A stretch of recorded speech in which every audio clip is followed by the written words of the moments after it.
देखो, सबसे पहली बात हमारी कमजोरी क्या है, हम परेशान हो जाते हैं। संसार में देखो तो परेशान, परमार्थ की तरफ देखो तो हम परेशान हो, ये हमारा आदत स्वभाव बन गया परेशान होना। थोड़ा सा धैर्यवान बनो, गंभीर बनो। कोई भारी से भारी विपत्ति में परेशानी स्वीकार करके विपत्ति से थोड़ी निकला जाता। सुलझो, ठीक है, विपत्ति आई, समस्या आई, इसका समाधान होगा, ऐसा थोड़ी कि हमें नष्ट कर देगी। अगर अभी हमारी बड़ी हानि हो जाती है, हम कल इससे बड़ा लाभ प्राप्त कर सकते हैं। हमको एकदम बिल्कुल गंभीर रहना है, इतने कमजोर नहीं बन जाना। अब वो गए तो क्या होगा, अब वो वस्तु गई तो क्या, पद गया तो क्या होगा। प्रयास किया था, ये पद मिला था, इससे बड़ा पद प्राप्त करूंगा, मैं इससे बड़ा महान बनूंगा। ठीक है, एक बार गिर गया, गलती हो गई, दंड भोगूंगा, फिर इससे ज्यादा संयम में रहूंगा। बिल्कुल, मतलब एकदम फ्रेश दिमाग रखना चाहिए। और अपने लोग क्या है, जरा सी बात में एकदम पछड़ा कर लेते हैं, एकदम कमजोर हो जाते हैं। ये बिल्कुल ठीक नहीं है। हम जीवन भर की यात्रा की बात कह रहे हैं, भारी से भारी कष्ट में भी मुस्कुराना, तो हमें बल मिला है, हमें भगवान की कृपा का दर्शन हुआ है, हमें उनका दुलार दिखाई दिया है।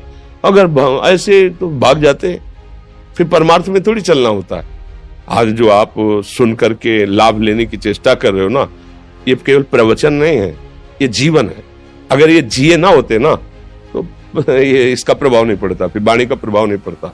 हम इसीलिए कहते हैं, जैसे आप लोग एकदम परेशान हो जाते हैं, जब बोलो क्या हमसे ज्यादा परेशानी होगी, दोनों किडनी खराब, दवाई लाने के लिए पैसे नहीं, पानी रखा है हम उठ के पी नहीं सकते, भीषण शरीर में कष्ट, भीषण बुखार, क्योंकि किडनी फेल, जरा में बुखार, खाने को क्या, रोटी मांग के लाओ। अगर वहां सब्जी मिलती है तो लाल मिर्च ऐसी पड़ के मिलती थी कि वो पा नहीं सकते थे। आप सोचो, पानी लाना है तो मुझे लाना है, पीना है तो मुझे पीना है। अगर मैं हारता तो कहां पहुंच जाता, क्या स्थिति होती। नहीं, मरना है, पर कदम पीछे। कोई दिन ऐसा नहीं जिस दिन सेवा ना की हो, जिस दिन सेवा ना गए हो। गुरु जी की सेवा में जाना है, पहले अपने को स्वस्थ साबित करना है, नहीं वो सेवा नहीं लेंगे।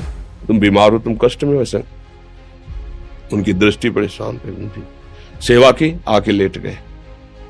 फिर हिम्मत की, अपनी श्री जी की सेवा की, मधुकरी नहीं गए, 3-3, 4-4 दिन भोजन नहीं गए, पर सेवा नहीं छोड़ा, दिनचर्या नहीं छोड़ी। और उसका प्रधान कारण संयम, ब्रह्मचर्य, भगवत आश्रय, नाम जप, कभी हारने नहीं दिया। अभी भी थोड़ी देर बाद डायलिसिस शुरू होगा, हारने, आपको हारे हुए नजर आ रहे हैं। शरीर में पीड़ा है, किडनी फेल है, ऐसा तो हम स्वस्थ बैठे हैं, पीड़ा है, बार बार प्यास लगती है, थोड़ा थोड़ा पानी मिलता है, लेकिन हम आनंदित हैं, हम प्रसन्न हैं, हम लड़ाई में हारे नहीं हैं, ना हारेंगे, हम जीत चुके हैं, हम अपने मालिक के भरोसे में अपना सब बात। तो वो, ये हम अपनी बड़ाई नहीं बता रहे, हम आपको बता रहे समस्या। सोचो, तुम्हारे पास तो माँ है, भाई है, बहन है, परिवार है, कोई ना कोई तो है ना।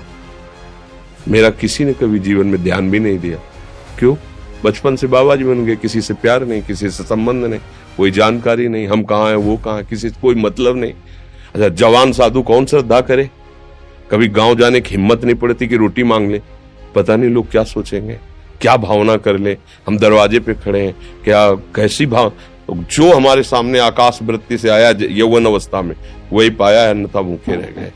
जब हम हर समय अपने को विवेक के द्वारा सावधान रखे, तो हम कभी निराश नहीं हुए, कभी उदास नहीं हुए, कभी ऐसा नहीं लगा कि यार हम दुखी, कभी नहीं लगा। उसी का फल है कि उस सुख का संकेत मिल गया जहां दुख की निशानी भी नहीं है। वही उसी के बच्चे हो, हम सब उसी धातु से बने हुए हैं। हम इतना क्यों परेशान हो जाते हैं? हम ये देखते हैं, अपने लोग थोड़ी बात बिगड़ गई परेशान, नहीं बिगड़ी तो बिगड़ जाने की संभावना में परेशान है। आज सुख है, लेकिन कल सुख छिन जाएगा, तो हम आज के सुख में सुखी ना होकर कल के दुख की आने की संभावना में हम भयभीत हो। मतलब क्या हमारी सोच रह गई? हमको इतना बलवान बनना है कि सुख और दुख दोनों हमको छू न सके।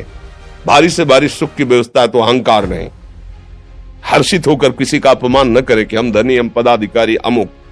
भारी से भारी दुख आया तो हमें किसी के सहयोग की जरूरत नहीं, हम फिर अपने कदम बढ़ाएंगे, हम फिर जुड़ी हुई अपनी भावनाओं को सजाएंगे। मस्त जीवन एकदम। तुम अविनाशी के बच्चे हो, शेर का बच्चा भेड़ों के बीच में फंसकर मेव मेव बोल रहा है, बस अगर दहाड़ना सीख जाए तो कोई भी उसे परास्त नहीं कर सकता। ऐसे भगवद अंश, तू प्रपंच में फंसकर अपने को इतना दीन क्यों देख रहा है? तू ऐसा है कि भगवान के दिव्यास्त्र में भी ताकत नहीं तेरे को मार सके। तू अविनाशी का अविनाशी बच्चा है, विनाशी भोगों को, विनाशी शरीर को मैं मान के इतना भयभीत, इतना दुख ठीक नहीं। ये सबके लिए, केवल एक के लिए नहीं। आप समझो, आप लोग सोचते हैं हम गृहस्थ होकर भला ऐसी स्थिति कैसे। जनक जी सुखदेव जी के गुरु हैं और राजा हैं, महल है, रानियां हैं, नौकर है, चाकर। क्या सुखदेव जी जिनके शरीर में लंगोटी भी नहीं है, दिगंबर, परमहंस, परमहंस के गुरु है जनक जी जो राजा हैं। समझो आप ऐसा ना सोचे कि हम नौकरी कर रहे हैं, हम संसार में, हम गृहस्थ हैं, हम अध्यात्म की ऊंचाई पर नहीं चढ़ सकते। नहीं, आप एक सरकारी नौकरी या आप किसानी या व्यापार करते हुए आप एक अध्यात्म की ऊंचाई में चढ़ सकते हैं। और अध्यात्म ही है जो तुम्हें इस माया के दुख सुख से ऊपर उठा सकता है। दूसरा, चाहे जितनी संपत्ति आ जाए,